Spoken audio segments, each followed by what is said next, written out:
ರೀ ತಕ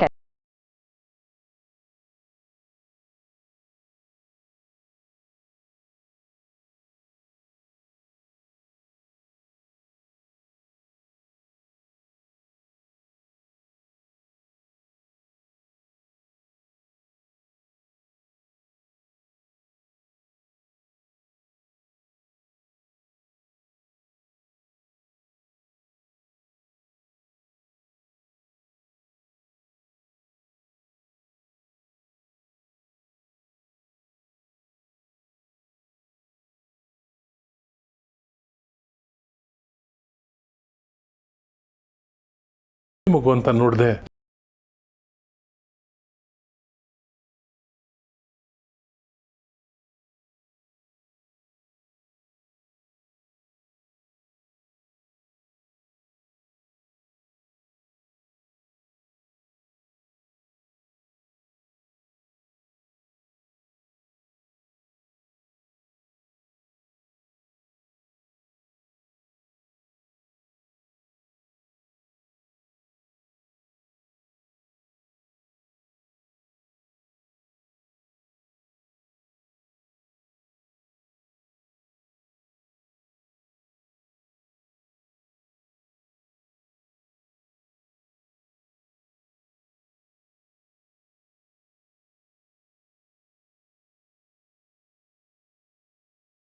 ಅದನ್ನ ಜೈಲಿಗೆ ಮುದ್ದೆ ಮುರಿಯ ಕಳಿಸಿ ಸ್ನೇಹನ ನಮ್ಮನೆ ದೀಪ ಬೆಳಗ ಕಳ್ಸಾನೆ. ನನ್ಗಂತೂ ಸ್ನೇಹ ನಮ್ಮ ದೊರೆ ಹೆಂಡ್ರಾಗಿದ್ದು ಸಾನೆ ಸಂತೋಷ ಆಯ್ತು. ನೀವು ಅವ್ವ ಮಾಡಿದ ಪುಣ್ಯನೇ ಈ ಮನೆನ ಕಾಪಾಡಿದ್ದು. ಇದೆಲ್ಲ ನಮ್ಮ ಹಳೆ ಸ್ನೇಹನ ಆಶೀರ್ವಾದದಿಂದಲೇ ಆಗಿರೋದು.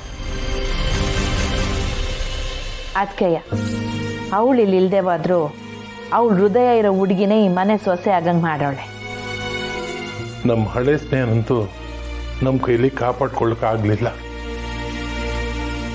ಅವಳು ಪ್ರತಿರೂಪವಾಗಿ ಬಂದರು ಈ ಹುಡುಗಿನಾದರೂ ನಾವು ಜೋಪಾನ ಮಾಡಲೇಬೇಕು ಬಂಗಾರ. ಹೌದು ರೀ, ನಮ್ಗೆ ಅವಳು ಬೇರೆ ಅಲ್ಲ, ಇವಳು ಬೇರೆ ಅಲ್ಲ. ಇವಳನ್ನ ಸಂದಾಗಿ ಮಾಡ್ಕೊಂಡಷ್ಟು ಆ ಸ್ನೇಹನ ಆತ್ಮಕ್ಕೆ ತೃಪ್ತಿ ಆಯ್ತೈತೆ. ಅವ್ವ, ಈ ಸ್ನೇಹ ಬಂದ್ಮೇಲೆ ಅಣ್ಣಯ್ಯನ ಬದುಕಲ್ಲಿ ತುಂಬ ಬದಲಾವಣೆ ಆಗಿದೆ.